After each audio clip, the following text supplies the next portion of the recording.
Ошондойга жакшы салымдар, аябай кооз, жакшы, чоң, наркы бетке өтө турган болсо, мындан да жакшы болмок.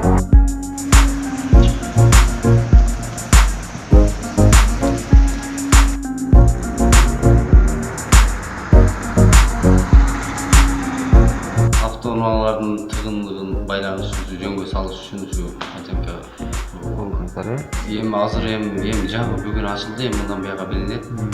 12.892.000 сомго утуп, бүгүнкү күндө профит.